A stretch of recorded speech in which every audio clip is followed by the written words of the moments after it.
Hello everyone! Ayan, dito guys is sumakay kami ng rides na yung mahina lang yung takbo para makaikot lang at makita namin yung some part ng Universal Studio. Pero hindi talaga siya yung mikot talaga sa buong area.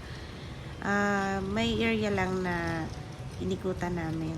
Kasi um, yung una namin sinakyan is yung Transformer. Medyo nakakatakot, sigaw ng sigaw kasi para talagang totoo. Pero dun sa pangalawa naming rides na sinakyan is yung The Mummy. Sobrang nakakatakot siya guys. Akala namin is tatakutin ka lang dun sa loob ng yung mga mami ba.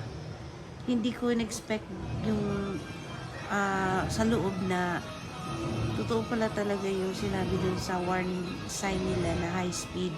So pagpasok namin dun is nagulat ako dahil sobra talagang may paakyat at pababa siya, tapos sobrang lakas talaga, para ka talagang itatapon.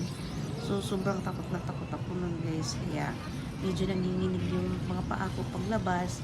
Kaya sabi ko sa kapatid ko na ayoko na sumakay ng rides na yung mga high speed ba.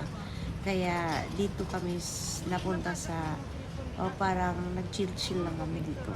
Kasi hindi pa ako makamove on dun sa takot ko dun sa The Mummy na rides. So, yun lang muna guys. Thank you for watching. God bless you. Bye!